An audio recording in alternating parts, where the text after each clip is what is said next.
Corona के बाद अब बनाना कोविड की मार झेलेगा India. Hi guys, a very warm welcome to study IAS. This is Tanvi Sharma and I welcome you all to this very informative video जहां पर हम बात करेंगे about banana covid. Banana covid एक ऐसी बीमारी जो कि बहुत ज़्यादा खतरनाक हो सकती है बनाना के लिए, केलों के लिए, बट थैंकफुली ये ह्यूमंस को इन्फेक्ट नहीं करेगी। साइंटिस्ट ने इसको बताया है equivalent to covid. Y? Because कोविड-19 की तरह इसके बारे में भी हमें ज़्यादा जानकारी नहीं मालूम है। हमको नहीं पता है कैसे हम बनाना को बचा पाएंगे, इनसे क्या ट्रीटमेंट हम यूज़ कर सकते हैं जिससे जो बनाना है, जो केले हैं, उनको कोई भी इन्फेक्ट नहीं हो। ठीक है, तो इसको साइंटिफिकली बोला जाता है फ्यूसेरियम विल्ट TR4। ये एक नोवल फंगस स्ट्रेन है, एक फंगस स्ट्रेन है जो कि बनाना को इन्फेक्ट करती है। Okay, and India can be the new place जहाँ पर ये इन्फेक्ट करेगी। ठीक है, specifically talking about UP and Bihar, जहाँ पर बहुत ज़्यादा एग्रीकल्चरल लैंड है, बहुत ज़्यादा खेती होती है केलों की, वहाँ पर ये बहुत ज़्यादा इन्फेक्ट कर सकती है। It can be very threatening for India's production of banana. Also हमारे लिए इसलिए ज़्यादा खतरनाक है क्योंकि India is the largest producer of bananas.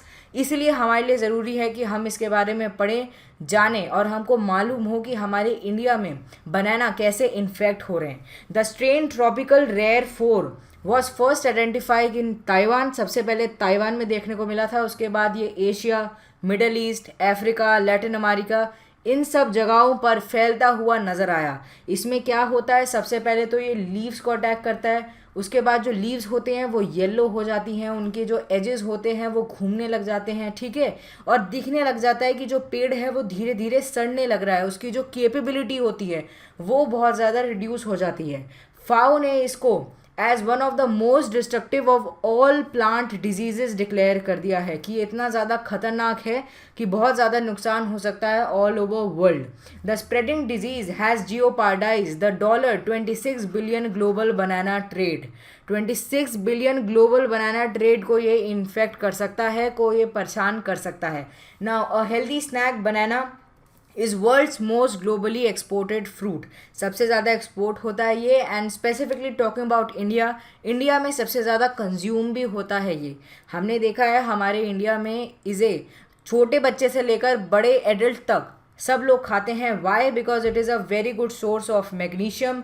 Specifically इसके अंदर आपको potassium, vitamin B6, vitamin C ये सब देखने को मिल जाएंगे। पोटेशियम का तो अच्छा सोर्स है ही। Banana snack is the world's most globally exported fruit.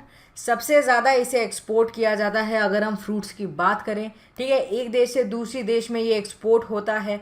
And specifically talking about India, India produces 27 million ton of bananas annually. हमारी बहुत ज़्यादा खेती होती है बनाना की, एंड कम से कम 100 से ज़्यादा वेराइटीज़ हम ग्रो करते हैं हमारे देश में।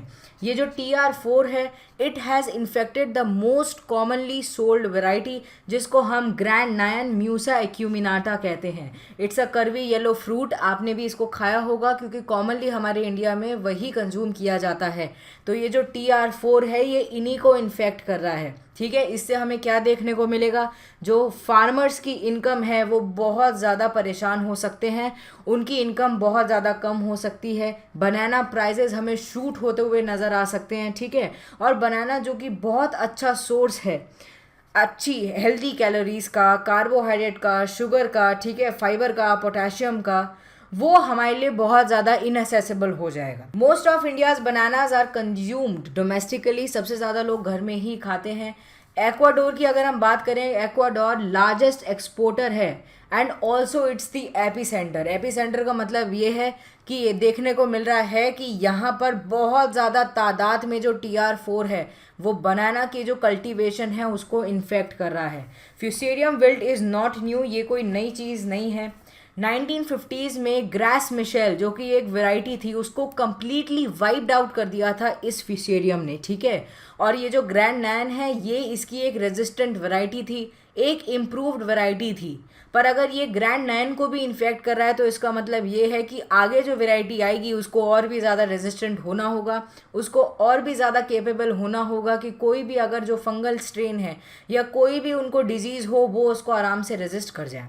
That's the only way to manage it. ठीक है, और एक और तरीका है जो कि सबसे बढ़िया तरीका माना जा रहा है अभी तक, जिससे हम जो हमारे बनाना की कल्टीवेशन है उसको बचा सकें।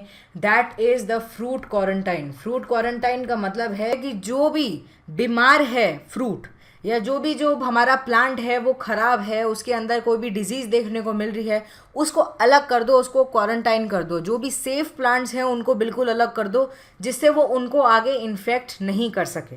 Okay, the Katihar, Purnia in Bihar, Maharajganj in Uttar Pradesh are the hotspots in India. ये हॉटस्पॉट्स देखने को मिल रहे हैं। In UP several districts are thought to be affected according to NRCB। Indian council of agricultural research ने कुछ मेजर्स बताए हैं जो कि फार्मर्स अडॉप्ट कर सकते हैं, जिससे जो प्लांट है, जो बनाना प्लांट है, वो बिल्कुल भी इन्फेक्ट ना हो। सबसे पहले है बायो प्राइमिंग। बायो प्राइमिंग एक ऐसी ट्रीटमेंट ऑफ सीड होता है जहाँ पे बेनिफिशियल ऑर्गेनिजम्स के थ्रू ट्रीटमेंट किया जाता है। Okay, they have also said to the farmers कि आप एक काम करें, 1 साल के लिए राइस कल्टीवेशन करें, राइस को उगाएं और उसके बाद आप रिटर्न कर सकते हैं बनाना कल्टीवेशन पर। इससे क्या होगा, इससे जो चेन है वो ब्रेक होती हुई हमें नजर आएगी।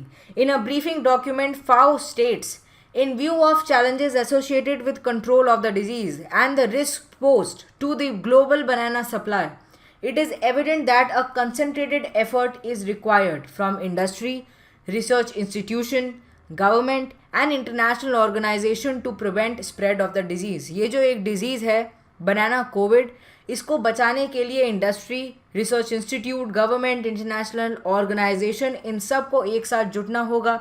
एक साथ कुछ ऐसी टेक्निक्स लेकर आनी होंगी जो कि इसका जो इन्फेक्शन है उसको कम कर सके। This was all for this video. I really hope you enjoyed it. आप लाइक, शेयर एंड सब्सक्राइब करना बिल्कुल मत भूलिएगा और ऐसे ही हमारे साथ अच्छे अच्छे जो कंसेप्ट्स हैं, अच्छे अच्छे जो टॉपिक्स हैं, उनको कवर करिएगा। This was all for this video. Thank you very much.